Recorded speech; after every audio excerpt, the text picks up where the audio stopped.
It's Reverend Ahmondra, and today we are in our fourth episode of our series, Self-Care Manifesting Your Greatest Self. So in session 3, we talked about all of the messages that we took in. In session 2, we talked about the words we were given and where they originated. And number 1, we talked about the words we are saying to ourselves. Well, today we are going to begin to unfold how all that fits together. Self-care emotionally is all about shifting the way we think. And before we can do that, we have to identify what our beliefs are, what our truths are. So today we are going to be uncovering our beliefs. And it's interesting because our beliefs can either be the mother of possibility, where they put us in a space of personal growth and development. Our beliefs can be a jailer that holds the key that keeps us in prison and thwart our personal growth and development. When we hold beliefs that are flexible and we can question our own truth, we step into a place where we can live from possibility. Possibility simply means that we are willing to understand that there's something else on the other side that we may not know what it is, but we're willing to check it out. A good example is Barack and Michelle Obama.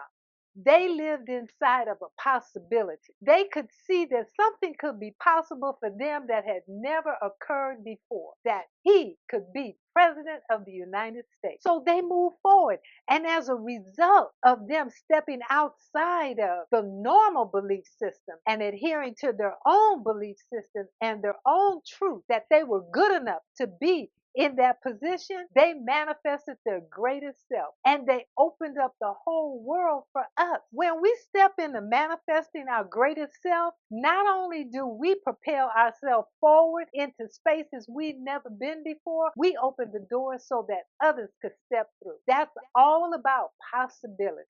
In 1994, I took a course with Landmark Education, and inside of that course, I learned that I had the power to shift my belief. That just because I held something to be true, I had the power in my life to change my belief. The only limitations that I had in my life were limitations that were set by me.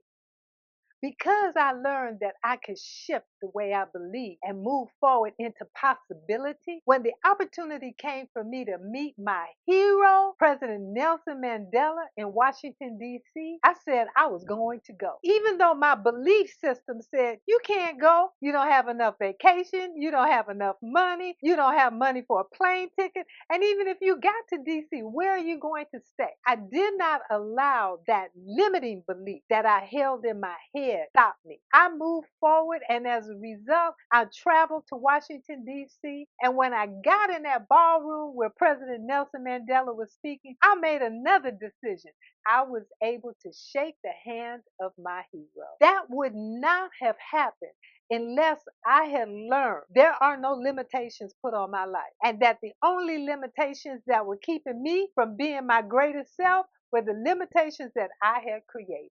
The same way our belief can be the mother of possibility and open our life so that we can begin manifesting our greatest self, our beliefs can keep us in prison in old ways of thinking, in old belief systems. For over 20 years, I hid a secret, and that secret was that I was a user of drugs and alcohol, not on a normal basis, on an addictive basis. And I never knew that I could stop. I had never seen anyone stop. And so I had just resigned myself that I was going to use until I died. That was my belief system.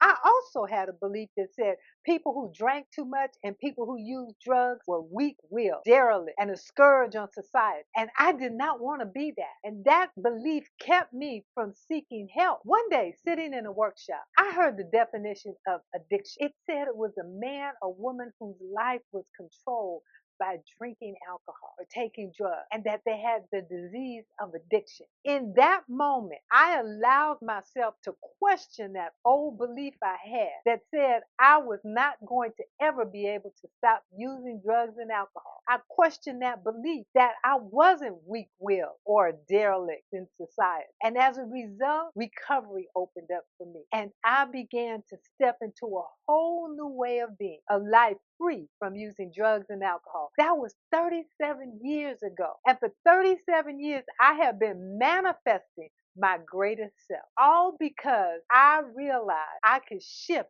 my beliefs. I did not have to allow my belief to keep me in prison inside of using alcohol and drugs on a daily basis.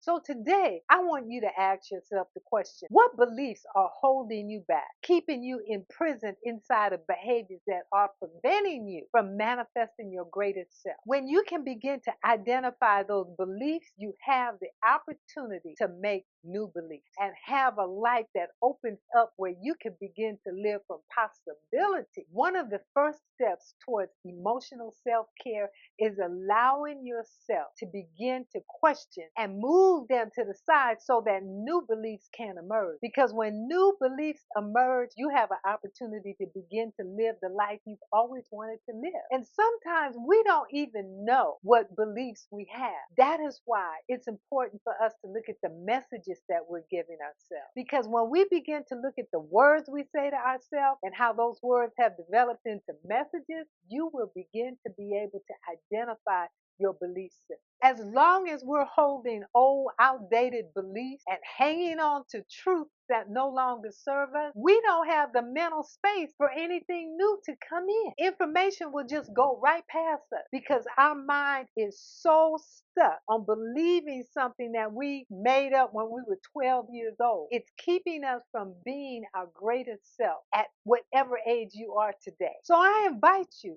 to just sit down and actually identify at least one belief that you feel is keeping you from manifesting your greatest self. And if you don't know what that is, just begin to write down all the beliefs that you have. And you know it's your belief because you believe that it's your truth. When you identify something as true for you, that is your belief. And I invite you to join us for episode 5 when we begin to look at the strategy and the tools that we can put in place to begin to shift our belief system and create new truth. It is so easy when people tell us to just do positive affirmations or change our thinking, but it's not that easy. I want to provide you with strategy and techniques I learned that help me shift my thinking so that I could change my belief system, so that I could be more flexible and open to when new information came my way. So don't miss episode 5.